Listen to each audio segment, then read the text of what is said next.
기도로 승리하시기 바랍니다. 매주 금요일마다 이 자리에 나와서 기도할 수 있다는 것은 참 우리의 의무만은 아닌 것 같고요. 저는 특권이 아닌가 생각이 들어요. 여러분 마음껏 찬양하고 마음껏 기도하고 또 마음껏 말씀, 그렇죠, 말씀이 너무 길면 안 되겠지만 마음껏 말씀 들을 수 있다는 것, 그리고 말씀을 들을 때 그렇지 동의가 되고 인정이 된다는 것, 그리고 기도할 때 감격이 있고 설레임을 주신다는 것, 여러분 그것이 바로 은혜인 줄 믿으시기 바랍니다. 우리의 영혼이요, 그러한 시간을 어려서부터 참여하고 동참할 수 있다는 것, 그거 참 큰 은혜 같아요. 저도 사실 저희 부친이 목사님이시니까 얼마나 그런 게 많겠어요. 근데 저도 이제 초등학교 6학년 때부터 그 중고등부 예배, 그걸 이제 토요일 밤에 그때 드렸거든요. 그때는. 근데 그 형들 누나들 예배 드리는 데가 그렇게 가고 싶더라고요. 그래가지고 눈치를 무릅쓰고 제가 6학년 때 1년간 막 그냥 참석을 했습니다. 참여하고 또 같이 기도하고 6학년이 그리고 중학생이 뭘 알았겠어요. 근데 그렇게 하다가 제가 중학교 2학년 때 회심을 했거든요. 하나님을 큰 은혜를 만나는 그런 시간이 저에게 있었습니다. 여러분, 우리의 다음 세대, 우리의 자녀들, 이 시간은 애들 나오는 시간은 아니다라고 생각할 수도 있어요. 하지만요, 여러분, 제가 사역했던 교회에는요, 이 중 3층에는 아이들이 한 200~300명씩 참석을 해요. 그리고 기도 마치면 중고등부 학생들이 앞에 강단 나와서 기도하는 게 전통이 돼서 그렇게 기도하더라고요. 그래도 그렇게 기도하니까 그 아이들 안에 변화들이 일어나더라는 거죠.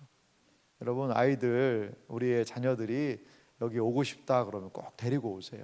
그리고 길을 좀 열어주세요. 그래서 함께 기도하고, 우리 청년들이 함께 기도하고, 우리 청소년부가 함께 기도하고, 우리 다음 세대가 여기에서 어려서부터 기도하는 모습을 보고 자란다면 그들 가운데 하나님의 놀라운 은혜의 역사가 임하게 될 줄 믿습니다. 이러한 놀라운 은혜의 역사가 우리 모두에게, 우리 교회에 있기를 간절히 소망합니다. 여러분, 기도가 얼마나 놀라운 일인가요? 기도를 통하여서 하나님의 백성들은 능력을 경험할 수 있습니다. 오늘 저는 이 사도행전 말씀을 통해서 이 기도에 대한 부분을 함께 이 본문을 통해 살펴보기 원합니다. 오늘 보면요, 하나님께서 하시는 방식이 참 다양하구나라는 것을 우리가 알 수가 있습니다. 하나님이 행하시는 방식은 매우 여러 가지가 있다는 것을 우리는 생각해 볼 수가 있습니다. 여러분, 영혼을 위해서 하나님은 어떻게 일하실까요? 일하시는 방식이 다 달라요. 영혼을 위해서 일하시는 방식이 말이죠. 어떤 사람들은 하나님의 극적인 것을 통하여서 하나님을 만나는 그런 사람들이 있어요. 근데 어떤 사람들은요, 극적이지 않았어요. 그냥 차분하게 말씀 듣다 만나는 사람들이 있기도 합니다. 영혼이 하나님 앞으로 돌아오기 위해 하나님은 어떠한 방식으로 일하시는가? 매우 다양한 방식으로 하나님은 일하시더라는 거죠. 제가 아는 분은요, 그분은 사실 쉽게 말하면, 세상적으로 말하면 사업을 쫄딱 망했습니다.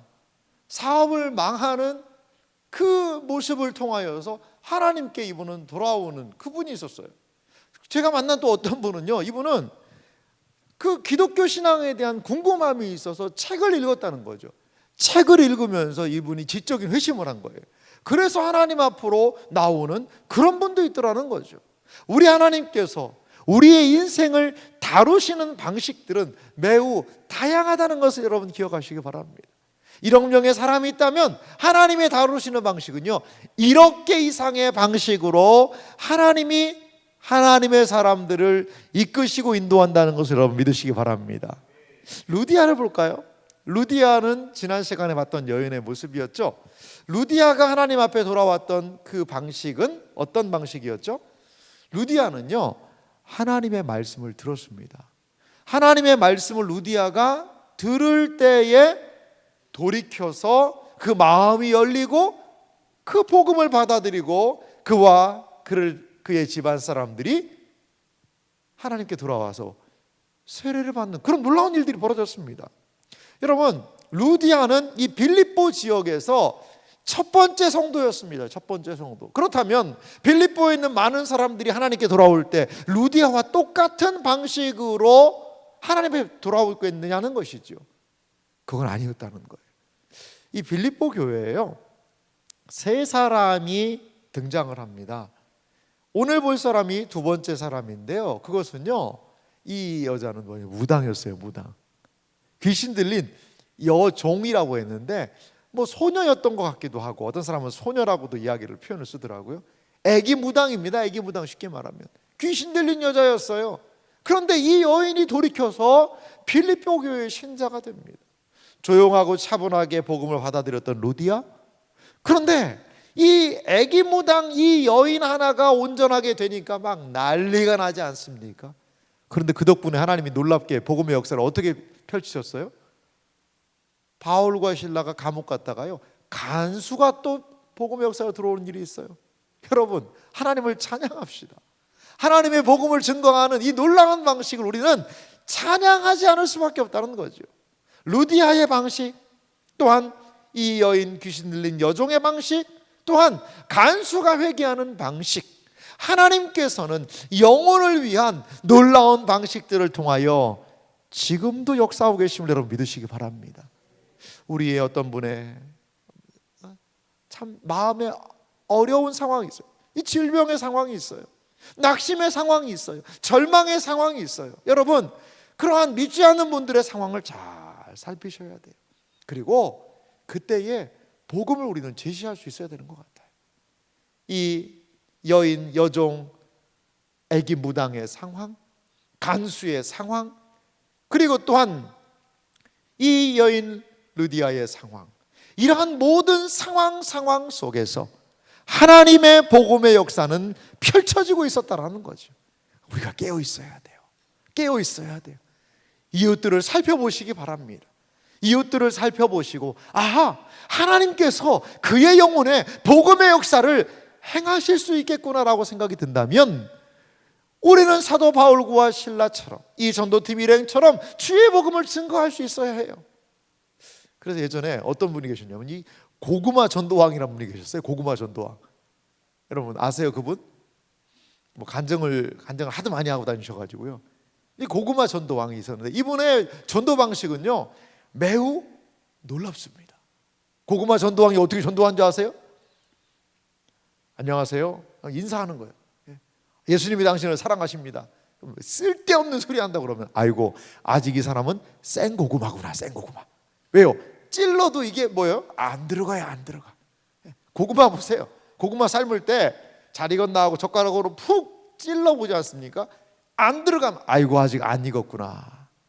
이렇게 몇 마디 대화를 나눠보면 복음에 대해서 배쳐가면 그냥 생고구마들이 있다는 거죠. 그럼 어떻게 해야 돼요? 그냥 도망가는 게 아니라 기도하겠습니다 그러고 잽싸게 도망가라는 거죠. 잽싸게. 왜? 생고구마니까. 그리고 다시 한번 하나님 당신 사랑하신다. 그러면요 그 다음에 이 사람에 대해서 기도하고 그러면요 조금 순해진 그런 부분이 보인다는 거예요. 그래도 막 그냥 거부를 하면 조금 덜 익었구나. 그런데 분명히 그 인생에 곤고한 날이 오고 여러 가지 마음이 여는 상황이 있더라는 거죠. 예수님이 당신을 사랑하신다 그러면 그럼 나도 좀 내가 이렇게 여러 가지 힘든데 어떻게 하면 좋습니까? 그럼 어떻게 해요? 아하 고구마가 익어가는구나. 찔르면 들어가잖아요. 그러할 때 이분이 교회로 인도해서 말씀을 듣게 하면 정말 많은 사람들이 마음을 열고 복음을 만나더라는 거죠. 그래서 일명하여 이게 무슨 전도법입니까? 고구마 전도법이에요. 오늘 밤에 오신 분들은 수지 맞으신지 바랍니다. 전도의 하나의 중요한 방식을 물론 기도해야죠. 복음을 간단하게 이야기를 하고 그 사람의 반응을 봐야죠. 제가 볼 때는 이 고구마 전도법은 반응식 전도법인 것 같아요.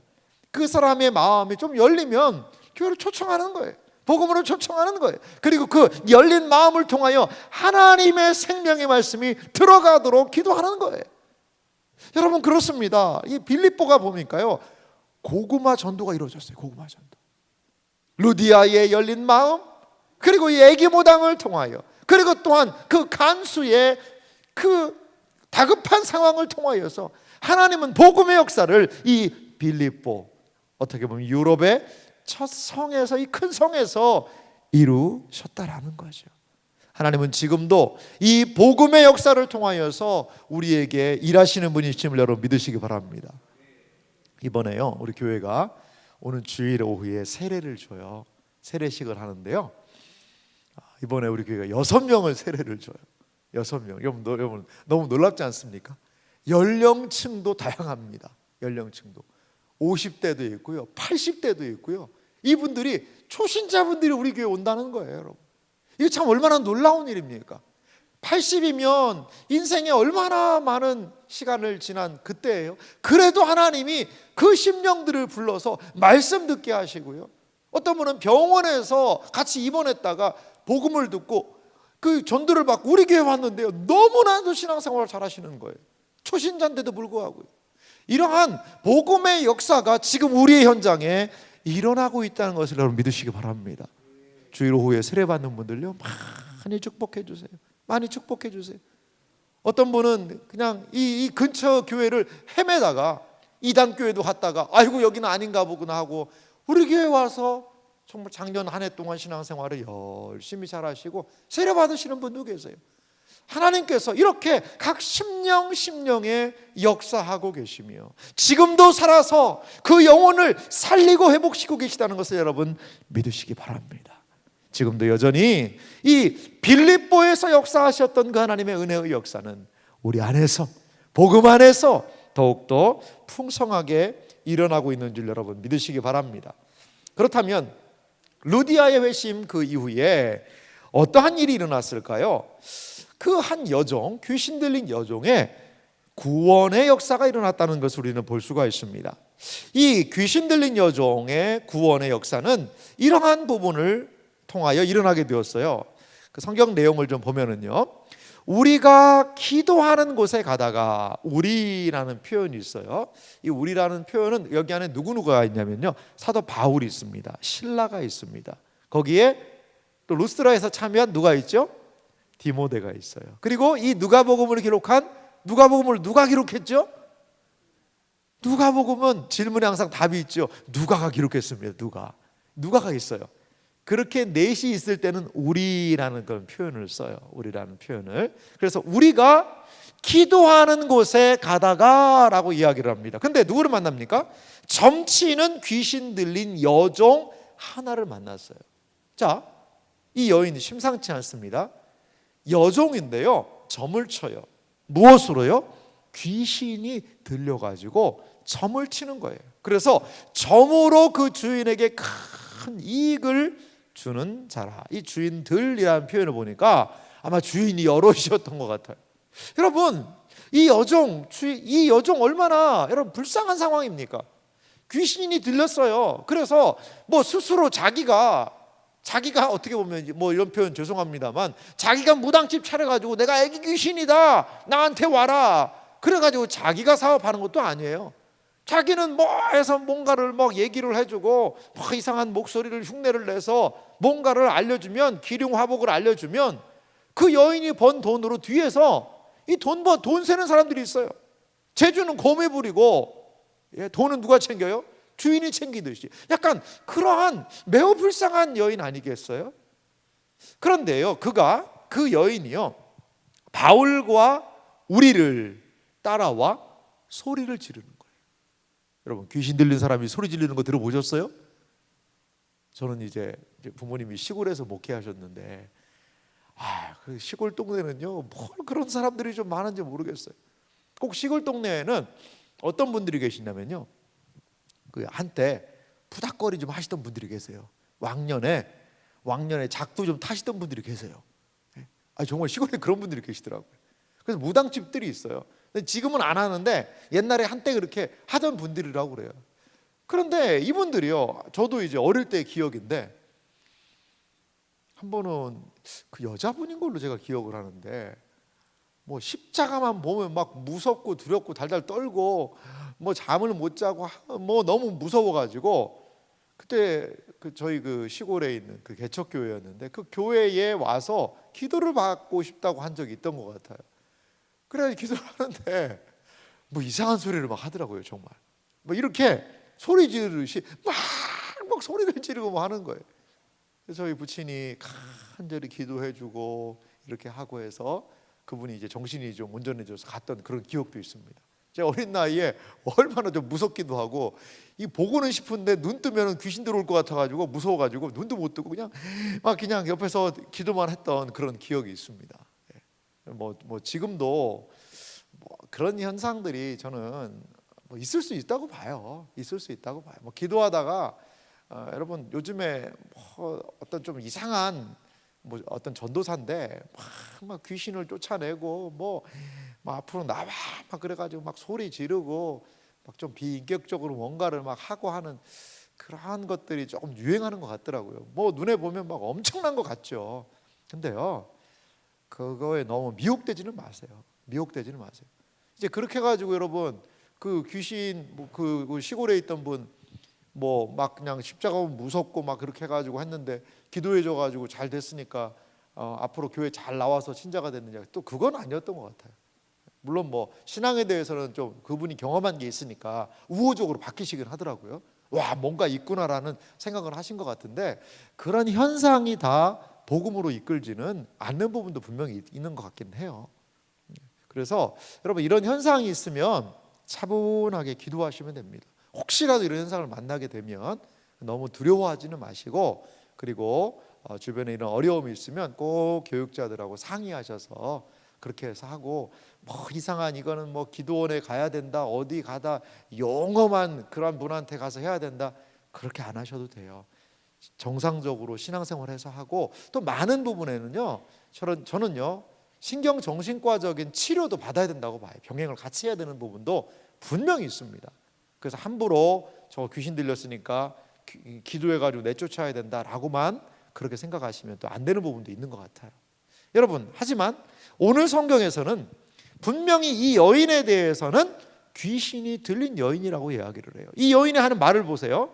사도 바울 일행들한테 뭐라고 얘기하죠? 이 사람들은 지극히 높은 하나님의 종으로서 구원의 길을 너희에게 전하는 자라. 여러분, 틀린 말 있습니까? 틀린 말은 없어요. 틀린 말은 없어요. 뭐 여기에서 문법적으로 뭐 여러 가지 뭐 좀 잘못된 게 있다 이렇게 주석을 찾아보니까 그런 부분도 있었지만, 아무튼 이 귀신 들린 여자가 하는 말은요, 우리가 볼 때 틀린 말은 없어요. 자, 근데 여기 어디서 많이 보던 이야기 아닙니까? 성경을 읽어보신 분들은 이 말이 어디에 있었는지 기억하실 거예요. 바로 예수님한테도 그랬어요. 귀신 들린 사람들이 예수님한테요 뭐라고 하면 지극히 높으신 하나님의 아들이요 라고, 나와 당신이 뭔 상관이 있습니까? 예수님한테도 귀신 들린 사람들이 그렇게 하던 이야기를요 똑같이 지금 하고 있는 거예요. 사랑하는 성도 여러분, 사랑하는 성도 여러분, 예수님을 온전히 믿는 사람들, 하나님의 백성들, 하나님의 자녀들은 예수님과 같은 권세가 있는 줄 믿으시기 바랍니다. 마귀도요 아는 거예요. 귀신들도 아는 거예요. 그래서 그들에 대해서 막 무엇인가 하나 이야기하는 거죠. 이야기하는 거죠. 자, 이 여인이 이러한 행동을 여러 날 했던 것 같아요. 그러자 어떻게 이 여인에게 하나님의 구원의 역사가 임했는지를 볼까요? 한번 가보겠습니다. 이 여종의 구원은요 이렇게 나타나고 있습니다. 18절 말씀을요 우리 한 목소리로 같이 한번 읽어볼까요? 같이 읽읍시다. 이같이 여러 날을 하는지라 바울이 심히 괴로워하여 돌이켜 그 귀신에게 이르되 예수 그리스도의 이름으로 내가 내게 명하노니 그에게서 나오라 하니 귀신이 즉시 나오니라. 아멘.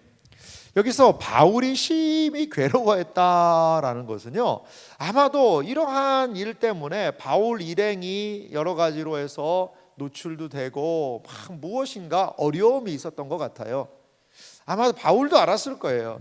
이 여종 뒤에 주인들이 있고 이 여종으로 말미암아 뭐 돈을 버는 그러한 수익 구조 이런 것들도 알아서 아마도 이 여종에게 무엇인가 어떤 액션을 하는 것이 어려울 것이라는 것을 아마 사도 바울 모르겠어요?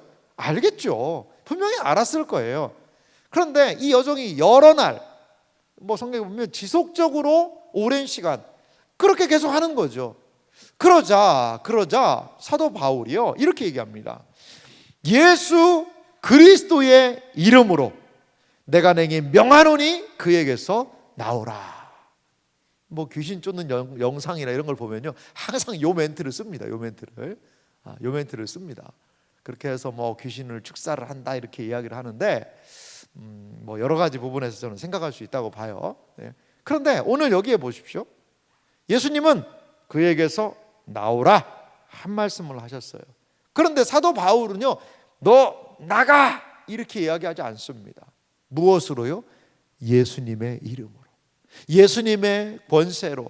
예수님을 알아보았던 귀신들이 예수님의 복음을 증거하는 자들을 알아보았던 것처럼 이제 그들은 예수 그리스도의 이름으로 그에게서 귀신을 쫓고 있더라는 거죠. 사랑하는 성도 여러분, 우리는 우리 교회는 와서 막 안수해가지고 귀신 쫓아내고 하는 그런 행동을 우리 교회는 하지는 않습니다. 근데 어떤 교회는요 그런 교회들이 있기도 해요.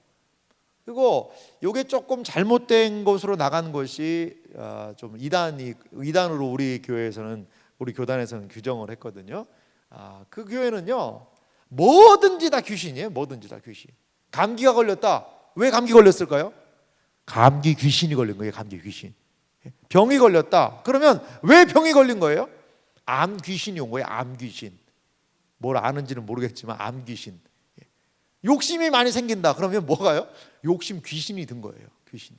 그냥 뭐든지 다 막 축사를 하고 기도를 해가지고 내쫓으려는 그러한 부분들이 있습니다. 여러분, 성경이 말하는 어느 부분을 너무나도 확대해서 모든 것들을 다 생각해서는 안 되는 부분이 분명히 있어요. 사도 바울 일행이요 여기에서는 이렇게 귀신도 쫓아내고 하는 것들이 있지만요 뒤에 가면은 무슨 사역을 더 많이 하는 줄 아세요? 말씀 사역 더 많이 합니다. 그거 기억하셔야 돼요. 사도행전이요 처음부터 끝까지 이적 베풀고 귀신 내쫓고 하는 그런 것들만 있는 게 아니에요. 여러분, 심지어는요 사도 바울의 어떤 거요? 손수건. 수건을 막 갖다가 얹어놔도요 막 이 병이 낫는 거예요. 이런 일들이 벌어지는 거죠. 여러분, 너무나 놀라운 일 아닙니까? 그러면요 뭐하러 말씀께서 입 아프게 해요? 이 수건 한 장만 갖다가 야 일로 와라 그러고 휙휙 던져가지고 병 낫고 귀신 쫓아내고 하면 얼마나 많은 사람들이 아이고 깜짝이야 조는 분들은 예 깜짝이 얼마나 많은 사람들이 복음으로 신앙으로 들어오겠어요. 생각을 해보세요. 그런데요 사도 바울이요 성경 뒤로 가면 갈수록 어떻게 돼요? 이거 수건 안 씁니다. 귀신 쫓아내고 뭔가를 해서 하는 건 안 합니다. 두란노 서원을 세워가지고요 거기에서 사람들을 모아서 말씀 가르쳐요. 3년 동안이나 오랫동안이나 이렇게 하나님의 말씀을 위한 어떤 측면에서는 예비적인 단계일 수 있어요. 예비적인 단계. 그래서 어떤 분은 이런 이야기를 하세요.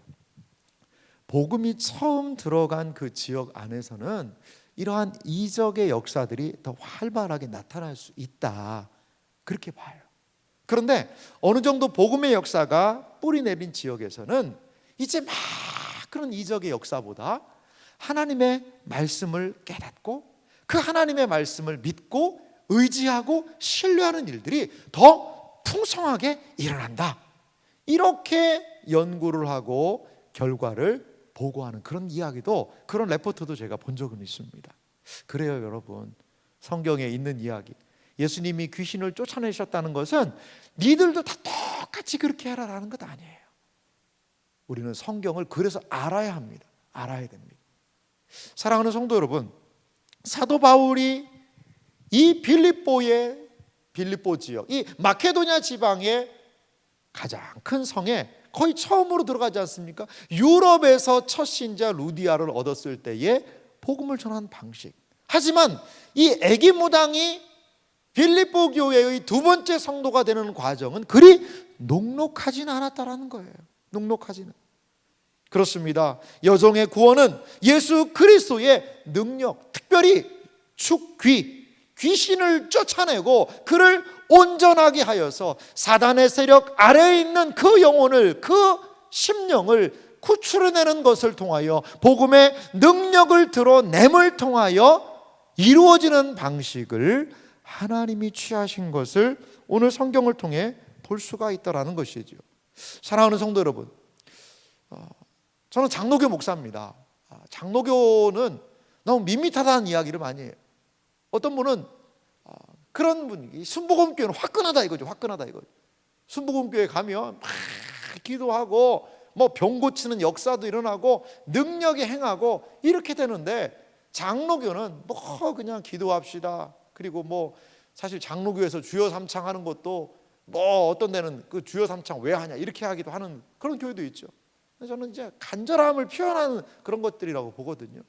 여러분, 그래요. 그런 것들이 중요한데요. 저는 가장 놀라운 역사가 무엇이냐?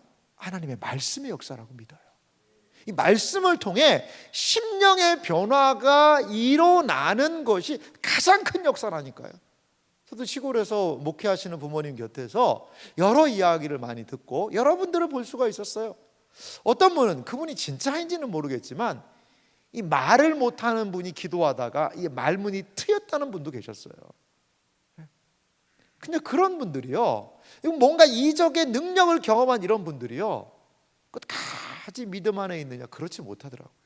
그것은 하나의 계기일 수 있어요.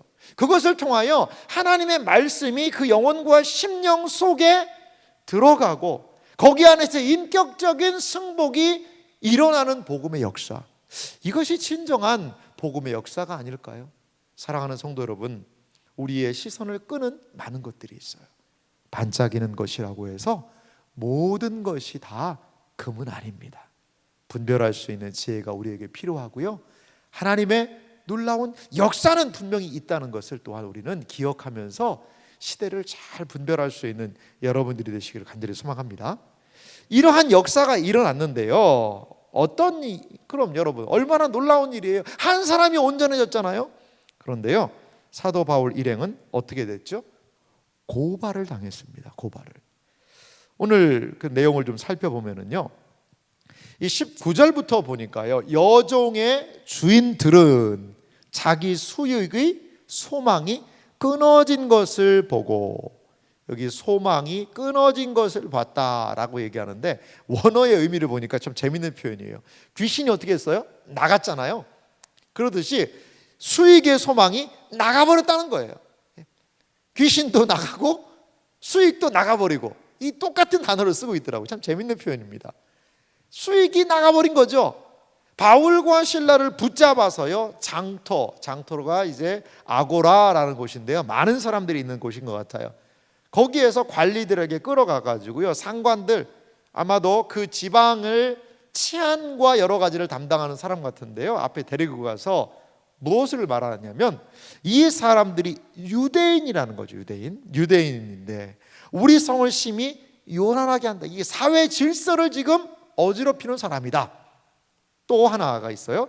로마 사람인 우리, 이 빌립보에는 로마 군인들이 많이 휴양도 하고 하는 그런 지역이라고 그랬잖아요. 로마에 약간 직할시 같은 개념이 있다고 말씀드렸어요. 로마 사람들이 많았다고 갔는데 이 사람들도 로마 사람들이었죠. 로마 사람인 우리가 받지도 못하고 행하지도 못할 풍속을 전한다. 이 종교적인 그런 부분에서도 문제가 있다는 거죠. 사회 질서 어지럽히고 종교적인 안 좋은 풍속을 전한다. 이것이 바로 고발의 내용이었습니다. 여러분, 근데요, 자기들이 뭘 쏙 빼놓고 있어요? 내가 재정적으로 이 귀신 들린 여자를 부려가지고 우리 돈 벌었는데 우리가 우리 이익을 이제 돈 못 벌게 된다, 이 얘기는 쏙 빼놓은 거죠. 여러분, 얼마나 인간이요, 사람이요, 자기중심적이에요. 그리고 자기의 이익과 관련된 것들은 싹 빼놓고 사도 바울 일행을 이렇게 지금 고발하고 있는 겁니다.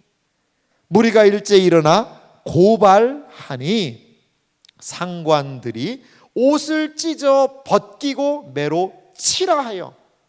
여러분, 어떤 지금 정상적인 전후 관계 시시비비도 따지지 않고요, 이 상관들이요, 매로 치라고 얘기하는 거죠.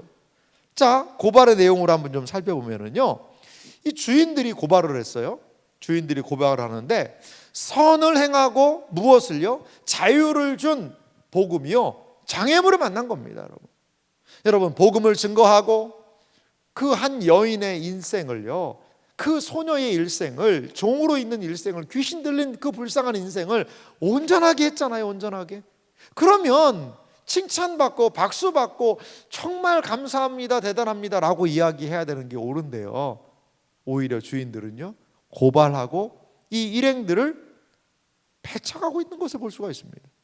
예수님이요 거라사인의 광인 두 사람을, 귀신 들린 사람들을 온전하게 해서 옷 입고 있었잖아요. 그런데 어떻게 됐어요? 동네 사람들이 보니까 이 사람들이 온전하게 되긴 했는데 돼지가 죽은 거 보니까 막 그냥 예수님 배척합니다.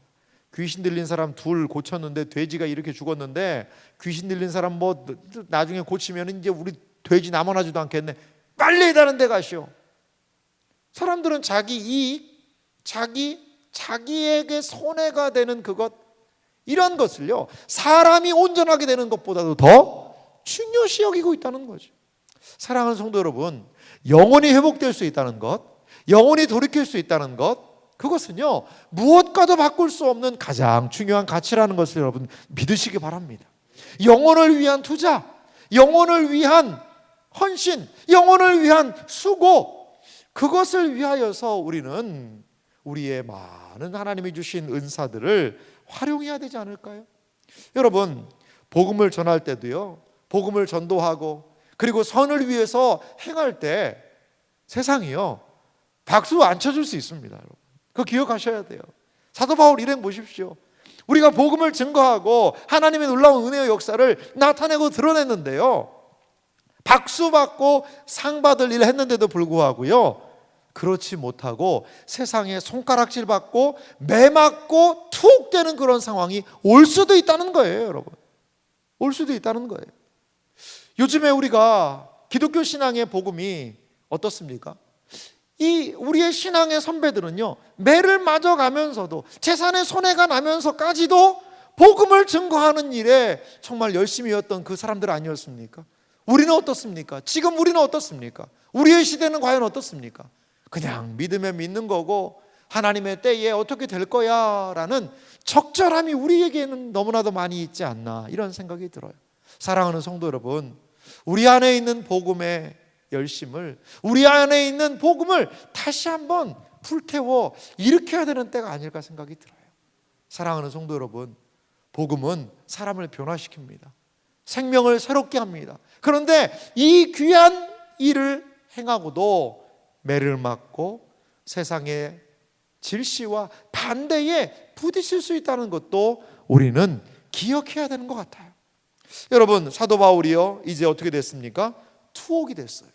투옥이 됐는데 이들이 투옥된 상황에서 하는 행동이 참으로 놀랍습니다. 우리 23절과 4절은 한 목소리로 같이 읽어볼까요? 같이 읽겠습니다. 많이 친 후에 옥에 가두고 간수에게 명하여 든든히 지키라 하니 그가 이러한 명령을 받아 그들을 깊은 옥에 가두고 그 발을 착고에 든든히 채웠더니, 많이 친 후에 몇 대나 맞았을까요? 옷을 벗겼어요. 여러분, 매 맞을 때는요 처음에 옷을 벗긴다고 그래요. 옷을 벗긴 다음에 많이 친다고. 그 사도 바울 선생님이 고린도후서에 개인적인 고백을 할 때 이런 표현을 썼거든요. 40에 하나 감하는 매를 3번 맞았대요. 태장으로도 맞았대요. 이 맞은 이야기를 많이 하거든요. 여러분, 복음을 전하다가요 맞았대요. 많이 맞은 거예요. 얼마나 이 옷을 벗겨서 이 등을 많이 치는 것 같거든요. 등과 막 이런 팔 이쪽을 그냥 내리치는 것 같더라고요. 보니까요, 사진들이나 자료들을 보면 얼마나, 여러분, 뭐 살살 회초리로 그냥 찰싹찰싹 때렸겠어요? 몽둥이로 때렸지 않겠습니까? 그러니까 그 당시에 경찰들은 옆에다가 이러한 몽둥이도 차고 다니고요, 그리고요 도끼도 가지고 다녔대요. 이게 잘못해가지고 이 치안의 유지가 안 된다 그러면 사람들 거기서 또 현장에서 죽일 수도 있는 고난이 그들에게 있었다는 거죠. 그러니까 이들이 많이 맞은 이후에 옥에 가둡니다. 그 다음에요 간수한테 명해서 든든히 지키라고 하고요, 그에게 이러한 명령을 받아 깊은 옥에, 깊은 옥이라는 어떤 옥일까요? 옥에서도 가장 깊숙한 쪽에다가 그들을 집어넣습니다. 그리고 무엇까지 했어요? 이 간수도 명령을 너무 잘 지키는 사람이에요. 그 발에다가 착고라는 걸 채웠다는 거죠. 잘 움직이지도 못하도록. 여러분 발을 딱 붙잡아 매놓는다고 생각해 보세요. 이렇게 돌리고 싶고 저렇게 돌리고 싶고 그래도 이거 못하는 거예요. 그 무거운 착고가 달려 있으니 얼마나 이들의 행동이 불편하겠습니까? 여러분 복음을 전했다라는 그 이유 하나 때문에 이들이 뭐 잘못한 거 있습니까? 그래서 그 점치는 그 여종 그것으로 말미암아 수입을 얻지 못한다는 그 이유 하나 때문에 온갖 것을 다 뒤집어 씌워서 이러한 고난을 지금 당하고 있는 거죠. 여러분 이러면서도 꼭 복음 전해야 됩니까? 이렇게 맞아가면서 투옥에 가면서 어려움 당해가면서 그러면서도 과연 복음을 증거해야 될까요? 우리 신앙의 선배들은 우리의 신앙에 먼저 믿은 사람들은 그렇게 했다라고 이야기하고 있습니다. 우리 시대에 복음 증거하는 모습 참 어떤가요? 받아들이면 뭐 좋은 거지만 안 되면 하는 수 없지. 우리에게는 이들과는 참 너무나도 부족한 열심이 있지는 않겠나. 우리를 좀 모습을 보게 됩니다. 그런데 놀라운 일이 있어요. 이들이 어떠한 일을 하냐면 기도의 능력이 이들 가운데 있었던 것을 볼 수가 있습니다. 한번 좀 보실래요? 25절 말씀을 좀 보면은요, 25절 말씀에 보니까 한밤중에 바울과 실라가 기도하고, 뒤에도 계속 읽어드리면요, 하나님을 찬송함에 죄수들이 듣더라, 이렇게 이야기를 하고 있어요. 그러니까 한밤중에요, 그 옥안에서 바울과 실라가 뭐 했어요? 기도했습니다. 기도. 그리고 하나님을 찬송하고 죄수들이 듣고 있는 거죠. 여러분, 이들은 아이고 하나님 이럴 수 있습니까? 내가 전도를 이렇게 열심히 했는데 이게 왜 맞아가지고 지금 여기 들어와 있습니까? 우리 어떡합니까? 라고 막 운다던가 원망한다던가 낙심한다던가 푸념을 내세운다던가 그러지 않았어요. 여러분 놀랍지 않습니까? 바울과 실라가요 그 옥에서 기도했대요. 하나님을 찬송했대요. 그러니까 다른 죄수들이 듣는 그러한 상황을 이들이 지금 맞이하고 있는 것입니다. 저는요 오늘 사도행전 16장, 오늘 본문이 16절부터 25절인데요 16절의 시작점에 등장했던 한 단어가 눈에 많이 들어왔어요. 그게 무엇이냐? 우리가 기도하는 곳에 가다가. 이 애기무당을 만난 것은 기도하는 곳에 가다가 기도하면서 그 애기무당을 만났다는 것이죠. 아마 기도하는 자리 갈 때마다 이러한 일이 있었던 것 같아요. 그리고 그러한 박해와 어려움을, 복음을 증거할 때 장애물과 걸림돌을 만났는데 이 바울과 실라, 아마도 디모데와 누가는 그 자리에 없어서 안 잡혔던 것 같습니다. 그런데 그들은요 지금 또 뭐 하고 있어요? 기도하고 있는 것이죠. 기도하고 있는 것이죠. 사랑하는 성도 여러분, 기도할 때 귀신 들린 그 여인이 온전케 되고 복음을 받아들이는 기도할 때의 능력이 나타남을 여러분 믿으시기 바랍니다. 기도할 때에 또한 어려움을 만나고 환난이 있고 핍박이 있는 그 상황에서도 여전히 기도할 때에 그 상황을 극복할 수 있다는 것을 여러분 믿으시기 바랍니다. 바울과 실라가 기도할 때 뭐 다음 주에 할 이야기입니다만 어떤 일이 벌어지죠? 주 예수를 믿으라, 그리하면 너와 내 집이 구원을 얻으리라. 이 놀라운 말씀의 역사가 앞으로 이 옥을 통하여 이들의 감옥에 들어가는 상황을 통하여 일어나게 된다는 것이죠. 사랑하는 성도 여러분, 하나님은요 우리의 모든 상황을 활용하실 수 있는 분이심을 여러분 믿으시기 바랍니다. 우리의 잘됨, 우리의 연약함, 우리의 부족함, 우리의 나약함, 이 모든 상황을 통하여서도 하나님은 능력으로 역사하시는 분이심을 여러분 믿으시기 바랍니다. 그런데요 거기에 뭐가 있습니까? 기도가 있는 거예요. 기도 없이 하나님의 능력이 나타나지 않아요. 기도 없이 환난 속에서 찬양할 수 있는 것 그거 없어요. 기도하면 병중에 있어도 하나님의 은혜를 경험하게 될 줄 믿습니다. 기도하면 낙심 중에 있어도 하나님의 은혜 속에서 주님에 대한 찬양이 거기에서 나올 줄 믿습니다. 여러분, 저는 상상을 한번 해봐요. 맞았어요. 피가 나고 몸이 욱신거리고 아파요. 억울하기도 하고 답답하기도 해요. 사실 뒤에 얘기하지만 사도 바울 어떤 사람이에요? 로마 사람이에요. 그래서 나중에 그 사람들이 와서 싹싹 빕니다. 로마 사람이 나에게 죄도 묻지 않고 너희가 이렇게 매를 때릴 수 있느냐? 한마디에 로마 사람이란 말을 듣고요, 아이고 죄송했습니다 이렇게 얘기합니다. 억울하게 맞았잖아요. 억울하게. 그런데 지금 이 자리에서 자기 억울하고 답답하고 그게 아니라 기도하고 그 감옥에서 하나님을 찬양해요. 그러자 그 감옥은 하나님의 능력의 역사의 현장이 되고 거기에서 빌립보의 세 번째 성도가 일어나게 되는 하나님의 놀라운 역사를 일으키더라는 거죠. 사랑하는 성도 여러분, 하나님이 우리에게 주신 가장 위대한 특권, 기도가 있어요. 기도할 수 있는데 왜 걱정하세요? 기도할 수 있는데 왜 염려하세요? 기도할 수 있는데 너무나도 많은 것들 왜 두려워하세요? 사랑하는 성도 여러분, 기도할 때 하나님께서 분명히 하시는 역사를 만나보게 될 줄 믿습니다. 기도하는 사람에게 문제 상황을 극복할 힘을 주시는 거예요. 기도하는 사람에게 지금 나의 시련과 환난과 답답하고 억울하고 죽겠는 것, 그것을 묵묵히 가라앉히고 하나님을 찬양할 수 있는 그 힘, 기도하는 사람에게 허락해 주시는 줄 여러분 믿으시기 바랍니다. 그렇습니다. 이것이 바로 신자가 가지고 있는 권세요 신자의 능력임을 믿습니다. 우리가 이 세상에서 신앙생활하며 기도의 능력을 기억하고 신뢰하고 기도로 승리할 수 있는 여러분들의 생애와 삶이 되시기를 주님의 이름으로 축원합니다.